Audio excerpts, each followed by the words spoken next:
নবী করিম সাল্লাল্লাহু আলাইহি ওয়াসাল্লাম সাত আসমান সাত জমিন ভ্রমণ করে যখন মেরাজে যায়, মেরাজে যাওয়ার পর আমার আল্লাহর সামনে হাজির হয়। আমার আল্লাহর সামনে যখন বসে যায়, নবী যখন আল্লাহর সামনে বসে, আমার আল্লাহ তাআলা 50 ওয়াক্ত নামাজ দিয়ে দিয়েছেন। নবী যখন নামাজ নিয়ে ফিরে আসতেছেন, ওই 50 ওয়াক্ত নামাজ ঘটনাটা কম বেশ সকলে জানেন। পথিমধ্যে আস্তে আস্তে বারবার যাওয়ার কারণে নামাজ কমাইতে কমাইতে 5 ওয়াক্তের মাঝে নিয়ে আসলেন। 5 ওয়াক্ত নামাজ নেওয়ার পর যখন আল্লাহর নবী দুনিয়ায় চলে আসলেন, দুনিয়াতে আসার পর আমার পয়গম্বর চিন্তায় পড়ে গেলেন, আমার আল্লাহ যে আমার 50 ওয়াক্ত নামাজ দিল, আজকে আমি বারবার মুসা নবীর কথা শুনে বারবার গিয়া আমি নামাজ কমাই ফেললাম।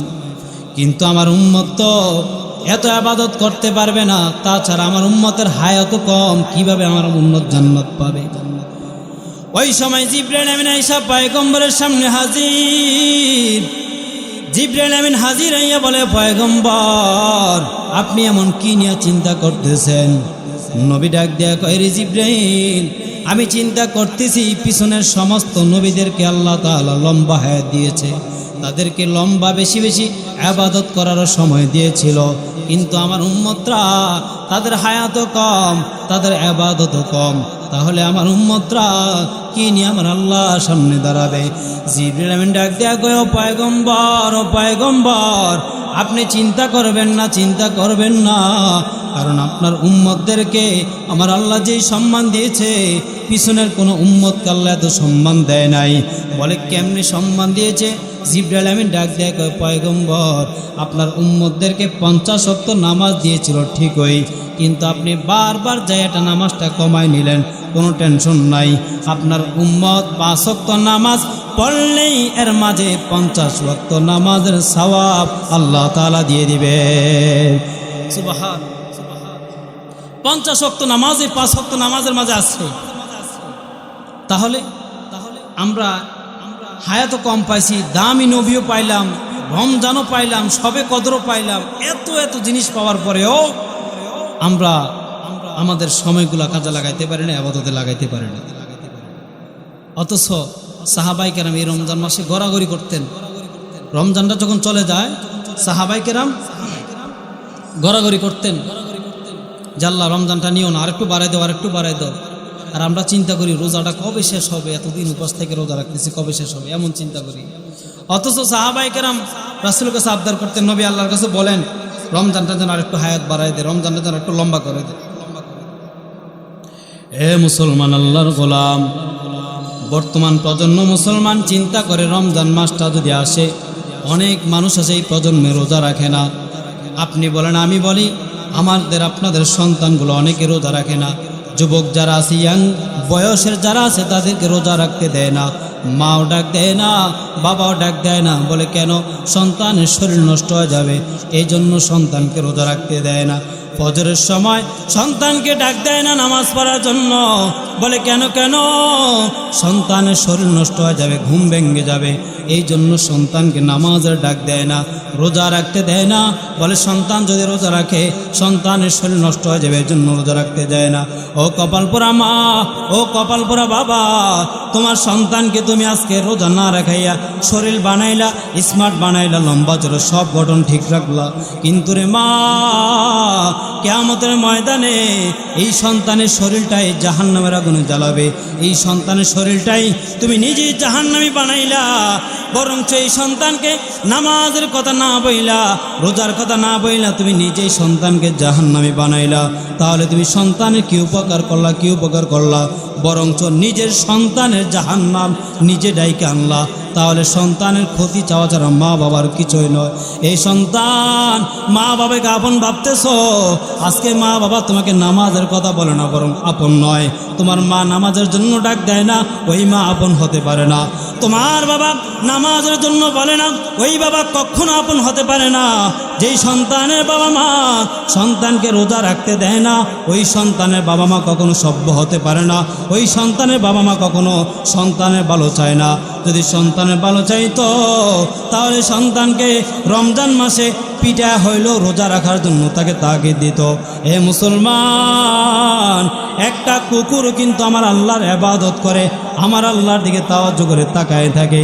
একটা কুকুরকে যদি একটা মানুষ জুতা কাটা দেয়, ওই কুকুরটা একটা বান্দার পিছনে সারাক্ষণ ঘুরতে থাকে, পাগল হয়ে যায়।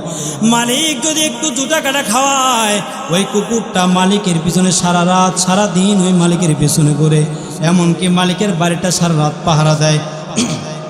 অপরিচিত কেউ যদি বাড়িতে ঢোকে তাহলে এই কুকুরটা ঘেউ ঘেউ করে আওয়াজ দেয়, মালিককে সজাগ করে দেয়, ও মালিক তোমার বাড়িতে কে জানি অপরিচিত কেউ ঢুকছে। এই জন্য কুকুর জুতা কাটা খাইয়া একজন মালিকের গোলামি করতে পারে।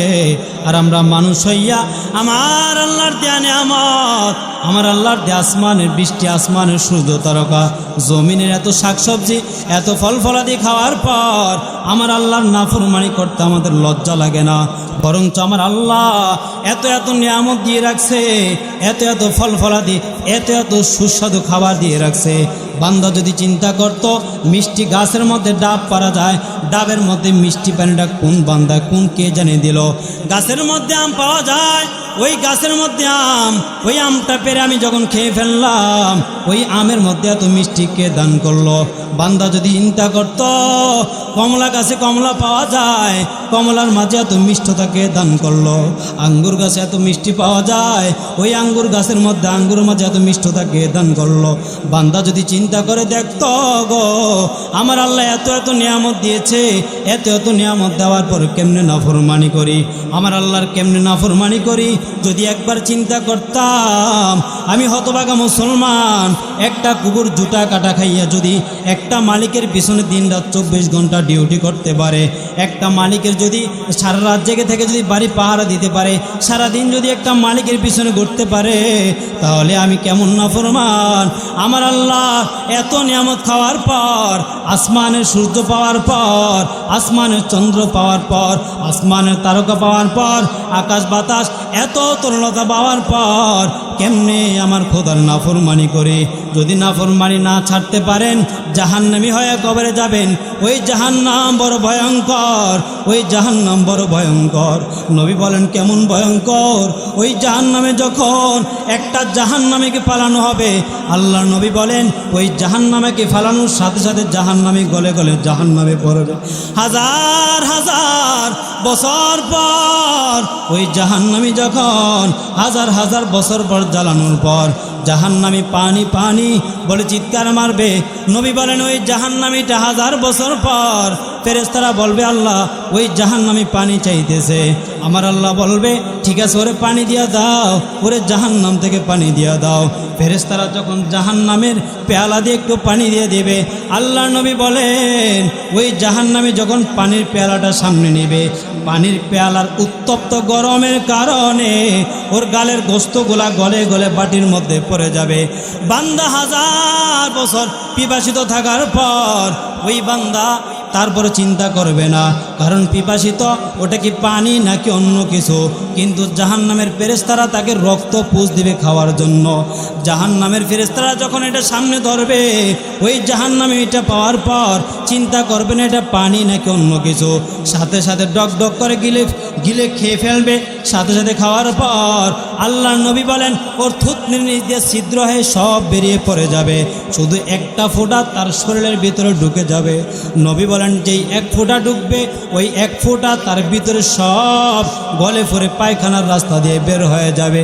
এতটা কঠিন হবে হাসর ময়দান, এতটা কঠিন হবে, এতটা ভয়ঙ্কর হবে। আজকে দুনিয়ায় থেকে চিন্তা করতেছেন হাসর ময়দান কেমন হবে অনুভব করতে পারতেছেন না, কিন্তু যখন সূর্যটা এক হাত উপরে চলে আসবে, জমিনটা চিন্তা আমার হয়ে যাবে, ওই দিন কালা আফসুস করে হায় আফসুস করে নাফসি নাফসি বলল কোনো কাম হবে না, কোনো কাজ হবে না। আল্লাহর কাছে যদি ওই দিন আরশের ছায়ার নিচে স্থান পাইতে চান, জাহান্নাম থেকে যদি মুক্তি চান, তাহলে সামনে একটা রমজান মাস, একটা মুহূর্ত যেন আমাদের নষ্ট না হয়। পুরা রমজানটাই যেন প্রতিটা ঘরে ঘরে প্রত্যেকটা সমাজে পাড়া পড়শি সকলে মিলে যেন আনন্দের সাথে ইবাদতে কাটাইতে পারি, যেন আমরা পুরো রমজানটা ইবাদতে কাটাইতে পারি আনন্দ উল্লাসের সাথে। আগে কতটা আনন্দ থাকতো এলাকাতে, ইফতারের সময়, সাহারির সময় কতটা আনন্দ করতাম।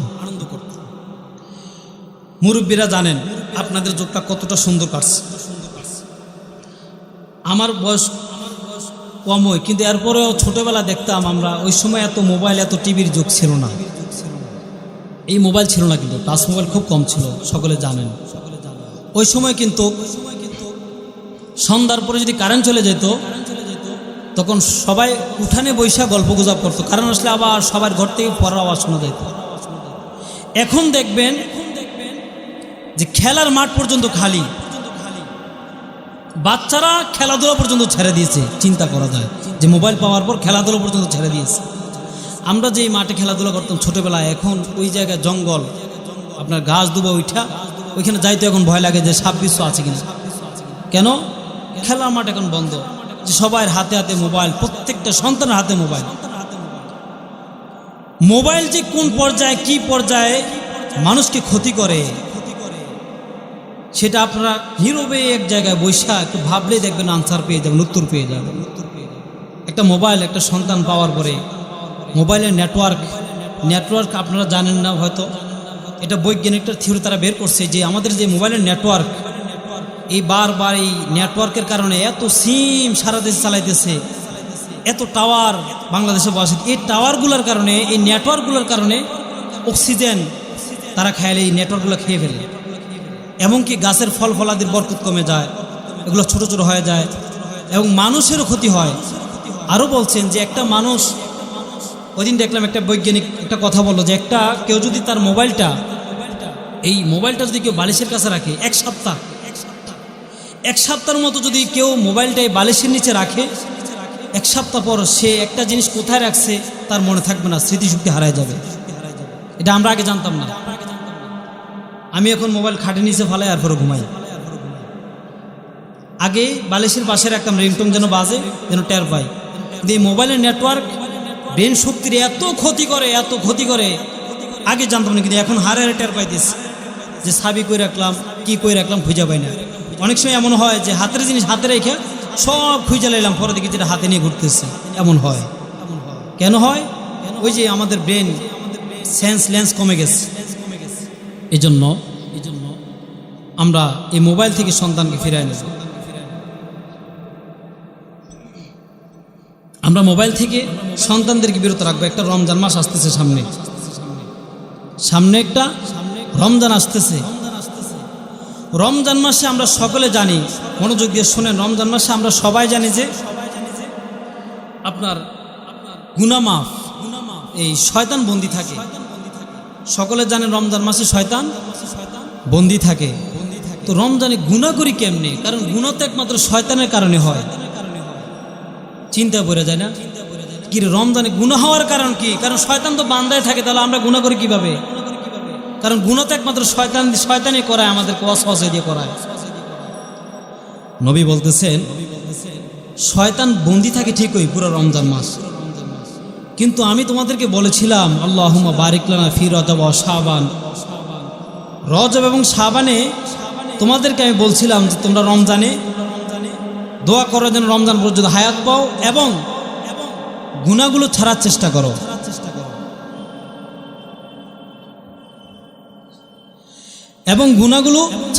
করো। কিন্তু যারা গুনাহ ছাড়ে নাই, এই রজব এবং শাবানের চেষ্টাও করে নাই যে নিজেকে একটু গুনাহ থেকে বিরত রাখি, নবী বলতেছেন এই তারাই গুনাহ করবে। কেন? আপনি ওই যে সেলুকল স্টার্ট দিয়ে আপনারা দেখছেন, ফ্যান্ডেলটা ঘুরে যখন স্টার্ট মারে এটা চলতেই থাকে, যদি ফ্যান্ডেল না ঘুরাইতেন তাহলে মেশিনটা কিন্তু চলতো না। কিন্তু যখন আপনি ফ্যান্ডেল মেরে ঘুরাইতেছেন ঘুরে এক পর্যায়ে ছেড়ে দিয়েছেন, সেলুকল চলতেছে। নবী বলতেছেন ঠিক তদ্রূপ একটা মানুষ যখন রজব এবং শাবানে গুনাহ করে, এই গুনাহটা যখন স্টার্ট থাকে, সে যদি রজব এবং শাবানে এটাকে কমানোর চেষ্টা না করে, গুনাহ বন্ধ করার চেষ্টা না করে, নবী বলতেছেন ওই স্টার্ট যে হয়েছে ওই গুনাহটাই স্টার্ট অবস্থায় রমজানে ঢুকে যায়, ওই রমজান অবস্থায় তার চালু থাকে গুনাহটা।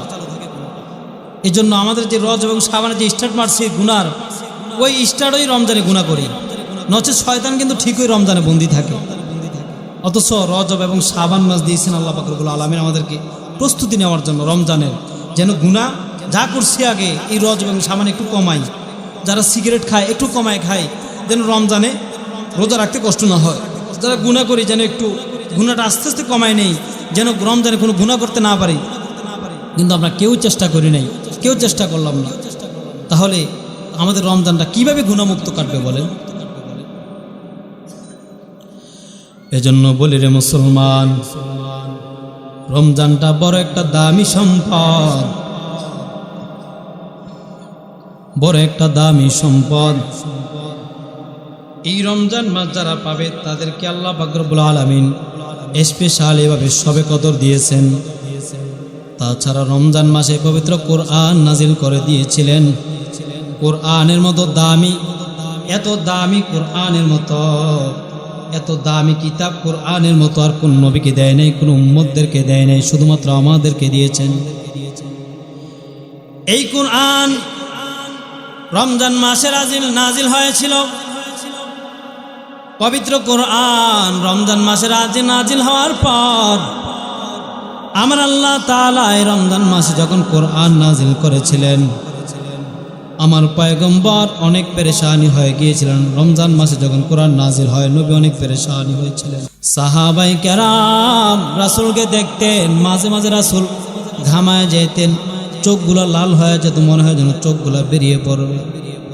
যখন রাসূলের উপর কোরআন নাজিল হতো, যখন রাসূলের প্রতি কোনো আয়াত, কোনো সূরা যদি নাজিল হতো, তাহলে পয়গম্বর পেরেশানিতে পড়ে যাইতেন, পেরেশানিতে পড়ে যাইতেন। যখন সূরা নাজিল হতো, যখন কোরআন নাজিল হইতো, আল্লাহ রাসূল পেরেশানিতে পড়ে যাইতেন যে এই কোরআন এত দাম, এত দামি একটা কিতাব, এই কিতাবটা আমার উম্মতদের উপর নাজিল হয়েছে, এই কিতাবের হক আমি ভালোভাবে আদায় করতে পারি কিনা, আমার উম্মত আদায় করতে পারে কিনা। এ মুসলমান, এই রমজান মাস কোরআনকে তা সম্মান দেন, কোরআনকে সম্মান দেন। বলে সুকি যে সুন্দর করে সাজায় রাখলাম, এটার নাম সম্মান নয়। কোরআনের হক আদায় করেন, সুকিচে সুটকেসে আলমারিতে সাজায় রাখার নাম সম্মান নয়। অনেকে কোরআনকে সুটকেসের ভিতরেও রাখে না, গিয়ে দেখেন কারো ঘরে না কারো ঘরে পাওয়া যাবে ময়লা আবর্জনা বালু দিয়ে পড়ে আছে আলমারির উপরে। কোরআন বছর একবারও ধরে না, কোরআনকে ধরে দেখেও না, অথচ কোরআনের এত দাম, এত দাম, এত দাম। এই কোরআন আমাদের উপর নাজিল হয়েছে, বরং পিছনের নবীরা দোয়া করতেছে আল্লাহর কাছে, আল্লাহ আমরা যদি নবী না হইয়া উম্মত হইতাম, আখিরি জামানার পয়গম্বর উম্মত হইতাম, নিজেকে ধন্য মনে করে নিতাম। তাহলে হতভাগা মুসলমান, আমরা আখিরি জামানার পয়গম্বর মুহাম্মদ আরবি সাল্লাল্লাহু আলাইহি সাল্লামের উম্মত হওয়ার পরে আমরা নিজেকে ধন্য মনে করি না, বরঞ্চ নবীরা দোয়া করতেছে, পিছনের নবীরা আল্লাহর কাছে দোয়া করে আখিরি জামানার উম্মত হওয়ার জন্য, নবীর উম্মত হওয়ার জন্য, মুহাম্মদ নবীর উম্মত হওয়ার জন্য। আমি হতভাগা মুসলমান, উম্মত হওয়ার পরে রমজানটাকে কাজে লাগাইতে পারলাম না, কোরআনকে সম্মান করতে পারলাম, তেলাওয়াত করতে পারলাম না। এই কোরআন যেই বান্দা তেলাওয়াত করবে, আল্লাহর হাবিব সাল্লাল্লাহু আলাইহি সাল্লাম বলেন, অন্য সময় এক হরফে তার জন্য 10টি করে নেকি দেওয়া হয়। নবীকে প্রশ্ন করে পয়গম্বর, আলিফ লাম মিম এগুলা পুরাটা মিলে কি একটি হরফ? নবী বলে, না না, পুরাটার মধ্যে 10 নেকি নয়, বরং আলিফ এক হরফ, লাম এক হরফ, মিম এক হরফ, প্রত্যেকটা হরফ আলাদা আলাদা করে 10টি করে নেকি দেওয়া হবে। এখানে 3টি হরফে 10টি করে 30টি নেকি হয়ে যাবে। এতটা সম্মান, এতটা বরকত, এতটা অফার দেওয়ার পর আমরা হতভাগা মুসলমান কোরআনের সম্মান করতে জানি না। নবী আরো ডাক দিয়া কয়, আখির জামানার পয়গম্বর উম্মত যারা আছে তাদেরকে আমার আল্লাহ রমজানে 1/70 কম বেশ সকলে জানি। 1 টাকা দান করবেন 70 টাকার সওয়াব পেয়ে যাবেন, একটা আমল করবেন 70টা আমলের সওয়াব পেয়ে যাবেন। এক প্রথমে কোরআন খতম করবেন 70 বার কোরআন খতমের সওয়াব আমার আল্লাহ তাআলা আপনার আমলনামায় দিয়ে দেবে। অতএব রমজান মাসে আমরা কেউ যেন কোরআনকে সুটকেসে সাজায় না রাখি, আলমারিতে সাজায় না রাখি, বরং কোরআনকে সিনায় নিয়া কোরআনকে খোলে খোলে আমরা চুম্বন খাবো, কোরআনকে তেলাওয়াত করব। কোরআন যদি তেলাওয়াত না করতে পারি গো, তাহলে কোরআন দেখে দেখে আল্লাহর কাছে দোয়া করব, আল্লাহর কাছে কান্নাকাটি করব। ও দয়ার মালিক, আমি আপনার কালাম ছোটবেলায় শিখতে পারি না, পড়তেও জানি না, এখন বয়স হয়ে গেছে, কি করব। আল্লাহর কাছে যদি কোরআন খোলে খোলে আল্লাহর কাছে দোয়া করেন, আমার আল্লাহ তাআলা কোরআন পড়লে যে সওয়াব, কোরআন খুলে তাকায় থাকলে সেই পরিমাণ সওয়াব দিয়ে দিবেন। নবী করিম সাল্লাল্লাহু আলাইহি ওয়াসাল্লাম এই কোরআনের মর্যাদার কারণে রমজানে সাহাবায়ে কেরাম সারাক্ষণ কোরআন তেলাওয়াত, সারাক্ষণ নফল ইবাদত, সারাক্ষণ জিকির আজকারে লেগে থাকতেন, সময় নষ্ট করতেন না। আমরা রমজান মাস আসলে কত আইটেমের ইফতার বানাই, কত আইটেমের খাবার বানাই, এই খাবারগুলো তৈরি করতে গিয়ে অনেক মা বোনরা ইবাদত থেকে মাহরুম হয়ে যায়। এত এত খাবার আইটেম করার জন্য আমরা প্রস্তুতি নিয়ে নেই, বরং সাহাবায়ে কেরাম নবী আরবি সাল্লাল্লাহু আলাইহি সাল্লাম শুধুমাত্র পানি দিয়ে ইফতার করে নিতেন, খেজুর দিয়ে ইফতার করে নিতেন, বাকি পুরো টাইম ইবাদতে কাটায় দিতেন। আপনাকে খাইতে নিষেধ করি নাই, খাইতে নবীও নিষেধ করে নাই, কিন্তু এত এত আইটেম করা কি প্রয়োজন? এত আইটেম করতে গেলে মা বোনরা দোয়া করতে পারে না, বরং ইফতারের এক মুহূর্ত দোয়া কবুল হয়, ওই দোয়া মা বোনরা শরীক হতে পারে না। ও মুসলমান, এই জন্য রমজান মাসে প্রত্যেকটা চারোদিকে তাকাইতে হবে, আমরা রমজানটা যেন কাজে লাগাইতে পারি, রমজানটা যেন ইবাদতে কাটাইতে পারি। একটা সময় যেন আমার অযথা নষ্ট না হয়, একটা সময় যেন আমার অযথা নষ্ট না হয়, সেদিকে আমরা লক্ষ্য রাখবো। একজন বান্দাকে যদি একজন কোনো রোজাদার ব্যক্তি যদি কেউ ইফতার করায়, সেটা চাইবে খেজুর হোক বা পানি হোক, আল্লাহর নবী বলেন ওই বান্দা যেই বান্দাকে রোজাদার ইফতার করাইলো, ওই রোজাদার রোজা রাইখা যেই পরিমাণ সওয়াব, যেই পরিমাণ সওয়াব পাইলো, ওই যেই বান্দা ইফতার করাইলো একটা খেজুর দিয়ে, এক গ্লাস পানি দিয়ে, ওই বান্দার আমলনামায় রোজাদার ব্যক্তি রোজা রাইখা যেই পরিমাণ সওয়াব পেয়েছে, ওই রোজাদারকে ইফতার করাইয়া সেই পরিমাণ সওয়াব আমার আল্লাহ দিয়ে দিবেন। সুবহানাল্লাহ। তাহলে রমজান মাসে চেষ্টা করব সকলেই, সবাইকে ইফতার করানো। আমরা একে অপরে, আমি আমার পাশের ঘরে ইফতার করাবো, আমি আমার পাশের ভাই বেড়াদার যা আছে, চাচতো জ্যাঠাতো ভাই যারা আছে, তাদেরকে একটা খেজুর দিব, বা ঘরে আমি আয়োজন করছি একটা চপ বা 2-3টা পেঁয়াজও পাঠাই দিলাম, ইফতার করাইলাম। তাহলে সে রোজা রাইখা যেই পরিমাণ সওয়াব পাইলে, সব কিন্তু কমতো না, সব তার আমলনামা থেকে কমবে না। সে রোজা রেখে যে সওয়াব একজন রোজাদার ব্যক্তিকে ইফতার করালে তার আমলনামা ঠিক সেই পরিমাণ সওয়াব দিয়ে দিবে। সুবহানাল্লাহ। তাহলে আমরা সকলেই রমজান মাসে চেষ্টা করব একে অপরকে ইফতার করার জন্য, একে অপরকে ইফতার করাবো, সাহারি খাওয়াবো। তাহলে কি ফজিলত? রোজা রাখলে যেই পরিমাণ সওয়াব, ইফতার করাইলেও সেই পরিমাণ সওয়াব আল্লাহ তাআলা দিয়ে দিবেন। এজন্য বলেন মুসলমান, রমজানটা কাজে লাগায় নেন, রমজানটাকে কাজে লাগায় নেন। এই রমজানটার এত দাম, এই রমজানটার এত দাম। কোরআন যদি তেলাওয়াত না করতে পারেন, কোরআনের দিকে তাকায় থাকেন। বহু আগের একটা ঘটনা কম বেশ সকলে জানেন। এক আল্লাহর বান্দা মরার পর ওই এলাকায় কোনো আলেম নাই, ওই এলাকায় কোনো আলেম নয়, ব্যক্তিকে জানাজা পড়াবে, দাফন করবে, কোনো আলেম নাই। হঠাৎ করে ওই রাস্তা দিয়ে ওই এলাকার সামনে দিয়ে একজন আলেম যাইতেছিলেন। যাওয়ার সময় বলতেছেন, মৌলভী সাহেব, আমাদের বাড়িতে একজন মানুষ মরছে, আপনি যদি একটু জানাজাটা পড়াই দিতেন উপকার হতো, কারণ আমাদের বাড়িতে কোনো হুজুর নাই। ওই মৌলভী সাহেব নেবে ওই ব্যক্তির জানাজা পড়াই দিলেন। ওই ব্যক্তির পকেটে ছিল দামি কাগজ, কিছু দামি কাগজপত্র ছিল। ওই বান্দা, ওই আল্লাহর ওলি, ওই আলেম যাওয়ার সময় জানাজা পড়াইলেন, নিজে দাফন করলেন, নিজে ওই বান্দাকে কবরে নামাইলেন। কবরে নামানোর পর ওই বান্দা চলে গেলেন, ওই মৌলভী চলে গেলেন। যাওয়ার পর দেখতেছে তার পকেটে দামি কাগজগুলো নাই। কি ব্যাপার? বলে, মনে হয় ওই কবরে যে লাশ নামাইছিলাম, ওই কবরে হয়তো আমার কাগজগুলো পড়ে গেছে। এলাকায় এসে বলে, সবাই এখানে আসেন, কবরটা খনন করতে হবে, আমার দামি কাগজগুলো পড়ে গেছে, আমার দামি কাগজগুলো আমি বের করে আনতে হবে। এলাকার মানুষ বলে, না না, আমাদের দ্বারা সম্ভব না, আমরা পারবো না। বলে কেন কেন? বলে আমাদের ভয় লাগে, আমরা পারবো না। তাহলে ওই বান্দা ওই হুজুর নিজে কবর খনন করলেন।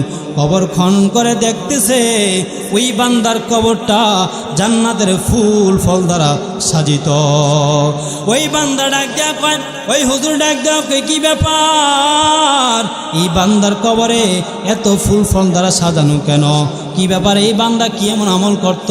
খবর নিয়ে দেখতেছে ওই বান্দার ঘরে কোনো মানুষ নাই, একটা মেয়ে ছিল তার। ওই মেয়েটাকে ডাক দিয়া কয়, তোমার বাবা এখন কি করত? বলে আমার বাবা রিক্সা চালাইতো। বলে নামাজ পড়তো নি? বলে না। বলে তোমার বাবা কি করত?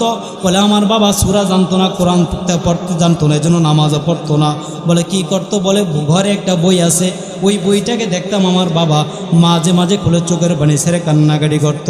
বলে ওই বইটাকে নিয়ে আসো। ওই মেয়েটা দৌড়াইয়া ঘর থেকে বইটা আনার পর এনে দেখে এটা পবিত্র কোরআন। তাহলে ওই বান্দা ওই কোরআন না পড়তে পাইরা রিক্সা চালায় ঘরে আইসা ওই কোরআনটাকে হাতে নিয়ে কান্নাকাটি করতেন আর বলতেন, মালিক আপনার কালাম এত সুন্দর, এত সুন্দর, বরং আমি পড়তে জানি না গো মাওলা, আমাকে যদি আপনি জাহান্নামে দিয়া দেন, এই কোরআন না পড়ার কারণে, এই কোরআন না জানার কারণে আমি নামাজও পড়তে পারি না, কোরআনও পড়তে পারি না গো আল্লাহ। আল্লাহর কাছে কান্নাকাটি করার কারণে, কোরআন খুলে তাকায় থাকার কারণে ওই বান্দার কবরটা আমার আল্লাহ জান্নাতের ফুল দ্বারা সাজিয়ে দিয়েছেন। সুবহানাল্লাহ। তাহলে কোরআন পড়তে পারে না, সে কোরআন দিকে তাকায় ছিল, কোরআন দিকে তাকায় তাকায় কান্নাকাটি করছে, জাল্লা আমি তো কোরআন পড়তে পারি না। তাহলে রমজানে যারা কোরআন পড়তে পারি না তারা চেষ্টা করব আমরা এই কোরআনটা খুইলে একটু হলেও আমরা তাকায় থাকবো, কোরআনের দিকে তাকায় তাকায় আমরা সব অর্জন করব। কোরআনের দিকে তাকায় তাকায় আমরা চোখের জ্যোতি বাড়াবো, পাওয়ার বাড়াবো। এই যুগের বাচ্চা কাচ্চারা অল্প দিনে দেখেন যেগুলোর চশমা লাগাইতে হয়। তাছাড়া এখন যে প্রজন্ম মোবাইল দেখতে যে বাচ্চাগুলো এখন আপনারা দেখতেছেন, আমি সবাই দেখতেছি যে বাচ্চারা মোবাইল না দিলেই পুরা কান্নাকাটি সব ভাঙ্গেজ রহমান। ওই দিন দেখছেন ঢাকাতে 2টা মেয়ে এই ছাদ থেকে পইরা 10 তলা থেকে লাফ দিয়ে ফেলছে। সংবাদে আসছে ওরা, ওদের মা ওই যে মোবাইলে কি খেলে, মোবাইল ক্যারিয়ার নিচ্ছে কেন, ওই জন্য আত্মহত্যা করবে, 10 তলা থেকে লাফ দিয়ে লেছে। তো বাচ্চাকে কন্ট্রোল করেন কীভাবে? এই বাচ্চারা যখন এই মোবাইলের স্ক্রিন পাওয়ার যখন চোখে পড়ে তখন তাদের এই চোখের ক্ষতি হয়, মুখের স্কিন নষ্ট হয়, সব ক্ষতি হয়, ব্রেনের তো ক্ষতি হয়। একটু আগে বললাম। এজন্য বলি মা বাবার আপনাদের সন্তানদেরকেও কোরআন দেখান, কোরআন পড়ান, কোরআন শিখান। কোরআন এত দাম, এত দাম, এত দাম, এত দাম। বলে এই কোরআন যে বান্দার সিনার মধ্যে থাকবে ওই সিনা জাহান্নামে পড়তে পারবে না। এই যে বাগমারা মদিনাতুল মাদ্রাসায় সন্তান কোরআন পড়াইতেছেন, হাফেজ বানাইতেছেন, আল্লাহর কসম, আল্লাহর কসম, যেই সকল সন্তানরা সিনার মধ্যে কোরআন ফিট করে নিতেছে, কোরআন ঢুকায় নিতেছে, কিয়ামতের ময়দানে ওই সকল সন্তানদেরকে জাহান্নামে স্পর্শ করবে না। নবী করিম সাল্লাল্লাহু আলাইহি ওয়াসাল্লাম বলেন কিয়ামতের ময়দানে 2 জিনিস সুপারিশ করবে, একটা হলো রোজা, 2 নাম্বার হলো কোরআন। এই 2 জিনিস যখন সুপারিশ করবে বান্দাকে তখন সুপারিশ করে জান্নাতে নিয়ে যাবে। যেই বান্দা কোরআনের আমল করবে ওই বান্দাকে কিয়ামতের ময়দানে ওই কোরআন সুপারিশ করে করে তাকে জান্নাতে নিয়ে যাবে। যেই বান্দা রোজা রাখবে ওই বান্দাকে সুপারিশ করে করে জান্নাতে নিয়ে যাবে। এই জন্য বলেন মুসলমান, রমজানটা পাওয়ার পর কোরআনের আমল বাড়ায় দেন, কোরআনে আমল বাড়ায় দেন, রোজাগুলা পালন করে নেন। যদি রমজানের রোজাগুলা না রাখতে পারেন, কোরআন যদি তেলাওয়াত না করতে পারেন, তাহলে আপনার জন্য ভয়ঙ্কর জাহান্নাম অপেক্ষা করতে হবে। রমজানে যদি তওবা না করতে পারেন, রমজানে যদি তওবা না করতে পারেন, গুনাহগুলো যদি ক্ষমা না করাইতে পারেন, একটু আগে বললাম জিব্রাইল তার লানত দিয়েছে, বদদুয়া দিয়েছে, আমার রাসূল সাথে সাথে আমিন বলে দিয়েছে। এজন্য বলি রমজানে আপনি নিজের গুনাহগুলো ক্ষমা করায় নেন। যত গুনাহ করেন না কেন, যত জিনা করেন না কেন, যত মিথ্যা বলেন না কেন, যত হিংসা করেন না কেন, যত সুদ খান না কেন, যত ঘুষ খান না কেন, আল্লাহর কাছে যদি তওবা করেন, এক ফোঁটা চোখের পানির কাছে আমার আল্লাহর মায়া দয়া কিছুই নয়।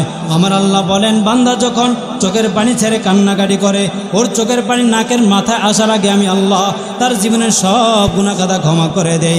এজন্য বলি মূসা নবীর যুগে বৃষ্টি হয় না, ফসলাদি হয় না, সবাই কিনিয়া জড়ো হইয়া যখন বৃষ্টির জন্য নামাজ পড়লেন, আল্লাহর নবী মূসা আমার আল্লাহর কাছে হাত তুলে দিলেন, ওগো দরে মালিক, আপনার এই বান্দাগুলা শস্য খেতে হয় না, পানি পাইতেছে না, খুব কষ্ট পাইতেছে। আমার আল্লাহ জবাব দিয়ে দিলেন, রে মূসা, তোমার এইখানে একজন লোক আছে, খুব জঘন্য লোক, 40 বছর লাগাতার জিনা করতেছে, ওই বান্দাকে যদি এখান থেকে না উঠাও আমি আল্লাহ তোমার দোয়া কবুল করব না। মূসা নবী তখন ডাক দিয়া কয়, এখানে কে এমন আছেন যে 40 বছর লাগাতার গুনাহ করছেন, উঠে যান। তখন মূসা নবী এই কথা বলার পর ওই যেই ব্যক্তি 40 বছর গুনাহ করতেছে সে নিজে টের পেয়ে গেল, নিচের দিকে মাথাটা নোয়াইয়া আল্লাহর কাছে কান্নাকাটি করে চোখের পানি ছেড়ে দিলেন, ও দয়ার মালিক, এতগুলা লোকের সামনে যদি আপনি আমার লজ্জা দেন আমি শর্মে আর এলাকায় মুখ দেখাইতে পারবো না। ও গো আল্লাহ, আপনি আমাকে মাফ করে দেন, আমি আর সামনে গুনাহ করব না, জিনা করব না। আল্লাহর কাছে যখন ওই বান্দা চোখের পানি ছেড়ে কান্নাকাটি করে দিল, আমার আল্লাহ সাথে সাথে আসমান থেকে বৃষ্টি পাঠাই দিলেন। মূসা নবীর উম্মতরা ডাক দেয়া কয়, কি ব্যাপার পয়গম্বর, আল্লাহ তো নাকি বলছে এখান থেকে একটা বান্দা যদি না উঠে যায় তাহলে বৃষ্টি দেবে না, এখন বৃষ্টি কিভাবে হলো? সাথে সাথে মূসা নবী আল্লাহর কাছে দল বলতেছেন, গো আল্লাহ, আপনি তো বলেছিলেন বৃষ্টি দেবেন না, তাহলে কিভাবে বৃষ্টি দিলেন? আল্লাহ ডাক দেয়া কয়, এ মূসা, তুমি তো জানো না যেই বান্দা 40 বছর লাগাতার গুনাহ করতেছে, ওই বান্দা কিছুক্ষণ আগে আমার কাছে চোখের পানি ছেড়ে আমার কাছে কান্নাকাটি শুরু করেছে, আমি আল্লাহ তার চোখের পানির কারণে আমি আল্লাহ তার জীবনে গুনাহ ক্ষমা করে দিলাম। এই জন্য গুনাহ ক্ষমা করাইয়া তারপর আমি আসমান থেকে বৃষ্টি পাঠাই দিলাম। তাহলে কি বুঝলেন? যত বড় গুনাহ হোক না কেন, আল্লাহর কাছে যদি হাত তুলে ক্ষমা চান তাহলে ওই গুনাহ আল্লাহ ক্ষমা করতে 1 মুহূর্ত লাগবে না, 1 সেকেন্ড সময় লাগবে না। এজন্য পিছনের গুনার কথা স্মরণ করে পিছনের গুনার কথার উপর লজ্জিত হয়ে নিজেকে তওবা করে নেন, আল্লাহর কাছে ক্ষমা চেয়ে নেন। ওগো আল্লাহ, পিছনে যাই গুনাহ করেছি সামনে আর গুনাহ করব না। এই রমজান মাসটাকে পবিত্র বানাইয়া আল্লাহর কাছ থেকে ক্ষমা চাইয়া এই রমজান মাসটাকে ইবাদতে কাটায় নেন, এই রমজান মাসটাকে ইবাদতে কাটায় নেন। কোরআনের তেলাওয়াত বাড়ায় দেন, কোরআনের সম্মান বাড়ায় দেন, রোজাদারকে ইফতার করানোর চেষ্টা করেন, নিজেও বান্দাদেরকে ইফতার করান, নিজেও ইফতার করেন। ইফতারের আগ মুহূর্তে দোয়া করেন, আল্লাহর কাছে যদি ইফতারের আগ মুহূর্তে দোয়া করেন ওই দোয়াটা আমার আল্লাহ কবুল করে নেয়। নবী বলেন, ইফতারের আগ মুহূর্তে যদি কোনো বান্দা দোয়া করে ওই দোয়াটা আমার আল্লাহ তাআলা কবুল করে নেয়। অতএব যদি দোয়া কবুল করাইতে চান তাহলে রমজানের ইফতারের আগ মুহূর্ত আল্লাহর কাছে তওবা করে নেবেন, দোয়া করে নেবেন, আমার আল্লাহ ইফতারের আগ মুহূর্ত দোয়াটা কবুল করে নেয়। রমজানের তাহাজ্জুদ নামাজ পড়বেন। রমজান মাস ছাড়া অন্য দিন আমরা তাহাজ্জুদ পড়ার সময় পাই না, সুযোগ পাই না, ফজর নামাজ হয়তো পড়তে পারি না, তাহাজ্জুদ দূরের কথা। বান্দা এত বড় নাফরমান, এত বড় গাদ্দার হয়ে গেছি বান্দা, আল্লাহ তাআলা তাহাজ্জুদ নামাজ দিয়েছে অথচ জীবনে 2 রাকাত তাহাজ্জুদ নামাজ পড়ে দেখলাম না, জীবনে ফজর নামাজও তো পড়তে পারে না, তাহাজ্জুদের নামাজ করতে গিয়ে পড়ব। এজন্য বলি, সেহরির সময় যখন উঠবেন ওই সময় তাহাজ্জুদ পড়ে নেবেন। আমার আল্লাহ এত বড় একটা সুযোগ দিয়েছে, ওই সুযোগটা যদি কাজে না লাগাইতে পারেন তাহলে আপনার মতো আমার মতো হতভাগা মুসলমান আর কেউ হতে পারে না। সেহরি খাইতেন, উঠবেন, আপনার বিবি সাহেবা আপনার মেয়ে সেহরি পাক করবে, সেহরি প্রস্তুতি করবে, এদিকে আপনি সময় পাইবেন, আপনি তাহাজ্জুদের নামাজ আদায় করে নেবেন, তাহাজ্জুদের নামাজ পড়ে নেবেন।